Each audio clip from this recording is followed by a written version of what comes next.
Hello दोस्तों, स्वागत है आप सभी का हमारे यूट्यूब चैनल पर। दोस्तों, आज की वीडियो में हम बात करने वाले हैं UP polytechnic second semester examination 2021 वालों के लिए मोस्ट इंपॉर्टेंट एमसीक्यू आज हम इस वीडियो में देखने वाले हैं। तो वीडियो का एंड तक जरूर बने रहिएगा, जिससे आपको सभी मोस्ट इंपॉर्टेंट एमसीक्यू का आंसर आपको पता हो जाना चाहिए। तो चलिए दोस्तों, वीडियो को स्टार्ट करते हैं। इससे पहले अभी तक हमारे चैनल को सब्सक्राइब नहीं किए हैं तो चैनल को जरूर सब्सक्राइब कर लीजिए और बेल आइकन को ऑन कर दीजिए, जिससे आपको सभी प्रकार की वीडियो का नोटिफिकेशन आपको मिलता रहे इसी तरह के मोस्ट इंपॉर्टेंट एमसीक्यू की। तो चलिए दोस्तों, वीडियो को स्टार्ट करते हैं। तो दोस्तों चलिए देखते हैं। आज का हमारा पहला क्वेश्चन दिया है, इसमें सबसे बड़ा तापीय संयंत्र कहाँ है, यानी सबसे बड़ा तापीय संयंत्र कौन सा है, सासी का है या फिर कोटा का है या फिर नवेली का है या फिर चंदनपुर का है। तो राइट आंसर क्या है दोस्तों, आप नीचे कमेंट कीजिए। और साथ ही दोस्तों, आपको लास्ट में एक क्वेश्चन पूछा जाएगा जिसका आंसर आपको नीचे कमेंट में बताना है। तो आप जरूर उस क्वेश्चन को ट्राई कीजिएगा, नहीं तो आप हमारे टेलीग्राम से चैनल से ज्वाइन हो जाइए। वहां पर आपको सबका पीडीएफ आपको प्रोवाइड करा दिया जाता है, जितने भी वीडियो लेक्चर होते हैं उसका पीडीएफ आपको प्रोवाइड करा दिया जाता है। तो आप टेलीग्राम चैनल से जरूर ज्वाइन हो जाइएगा अगर आपको पीडीएफ की जरूरत हो तो चलिए दोस्तों, इसका आंसर देखते हैं क्या है। इसका आंसर क्या हो जाएगा हमारा राइट आंसर चंद्रपुर में, यानी जो हमारा चंद्रपुर में जो संयंत्र है वो तापी ऊर्जा का सबसे बड़ा संयंत्र है चंद्रपुर। तो राइट आंसर क्या हो जाएगा, डी वाला ऑप्शन सही हो जाएगा, चंद्रपुर में होता है। तो चलिए दोस्तों, हम अगला क्वेश्चन देखते हैं। तो आज का अगला क्वेश्चन क्या दिया है कि सबसे बड़ा जलीय संयंत्र क्या है। अभी हमने तापी संयंत्र पढ़ा, अभी हम आपको जलीय संयंत्र बता रहे हैं। तो क्या है सबसे बड़ा जाली संयंत्र, क्या है मैसूर शक्ति संयंत्र होता है कि या फिर रिहंद शक्ति संयंत्र या फिर डेयर शक्ति संयंत्र है, या इनमें से कोई नहीं दोस्तों। तो क्या है राइट आंसर, आप नीचे कमेंट कीजिए जल्दी से। और हाँ, आपको कमेंट में ये जरूर बताना है आप में ये जितने भी क्वेश्चन है इसमें से कितना आंसर आपको पता है। तो देखते हैं इसका आंसर क्या हो जाएगा। इसका आंसर क्या है, डी वाला यानी सी वाला, सॉरी दोस्तों, डेहर शक्ति संयंत्र क्या है हमारा सबसे बड़ा जलीय शक्ति संयंत्र है। तो राइट आंसर क्या हो जाएगा, सी वाला डेहर शक्ति संयंत्र हमारा जलीय संयंत्र में से जलीय शक्ति संयंत्र सबसे बड़ा है। चलिए अब देखते हैं तीसरा क्वेश्चन क्या देख रहा है। तीसरा क्वेश्चन हमारा दिया है दोस्तों क्या कि जीरोथ लॉ ऑफ स्टैटिस यानी हमारा ऊष्मागतिकी का शून्यक नियम में क्या होता है कि ऊष्मा की प्रॉपर्टीज को बताया जाता है, या फिर आंतरिक ऊर्जा की प्रॉपर्टीज को बताया जाता है, या फिर तापमान की प्रॉपर्टीज को बताया जाता है, या इन सभी की प्रॉपर्टीज को बताया जाता है। तो राइट आंसर क्या है दोस्तों, नीचे कमेंट कीजिए। आप अगर ऊष्मागतिकी का शून्यक नियम पढ़ेंगे तो आप आसानी से इसका आंसर गेस कर पाएंगे। तो इसका राइट आंसर क्या है दोस्तों, तापमान की प्रॉपर्टीज में हम पढ़ते हैं क्या, जो ऊष्मागतिकी का शून्यक नियम है उसमें हम क्या क्या पढ़ते हैं, तापमान की प्रॉपर्टीज को पढ़ते हैं। तो इसीलिए राइट आंसर क्या हो जाएगा, सी वाला सही हो जाएगा। तापमान की प्रॉपर्टीज को हम पढ़ते हैं जीरोथ लॉ में। चलिए अब दोस्तों बात करते हैं चौथा क्वेश्चन तरफ। हमारा चौथा क्वेश्चन क्या कह रहा है कि नाभिकीय ऊर्जा का मापन किया जाता है। जो नाभिकीय ऊर्जा होता है उसका मापन किस में किया जाता है, उसका मात्रक बताना है।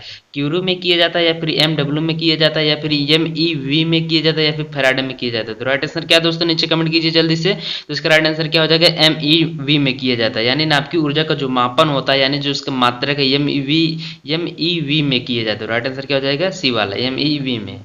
चलिए अब अगला क्वेश्चन देखते हैं। अगला क्वेश्चन क्या दे रखा है यहाँ पर कि कौन सा कोल हमारा लकड़ी के समान है। कौन सा कोल हमारा लकड़ी के समान होता है, क्या है भूरा कोल है, या फिर ग्रेफाइट है, या फिर बिटुमिनियस है, या फिर पीट है।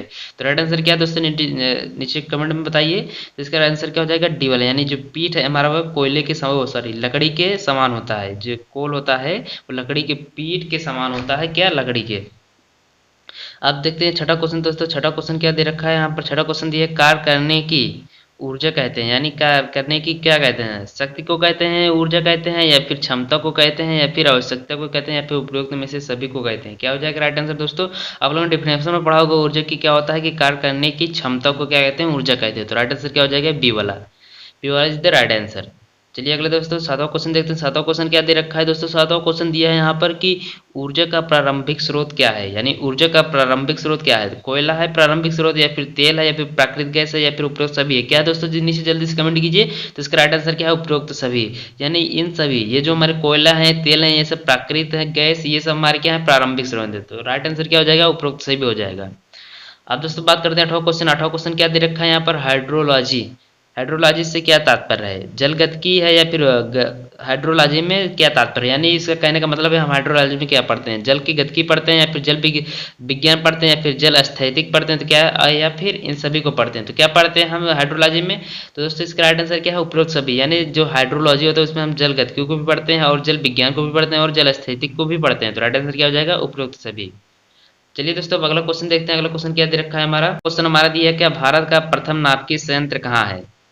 भारत का प्रथम नाभिकीय संयंत्र कहाँ पर है? कोटा में है या फिर तारापुर में है या फिर राजस्थान में है या फिर इनमें से कहीं पर भी नहीं है? तो क्या है राइट आंसर? नीचे कमेंट कीजिए जल्दी से दोस्तों।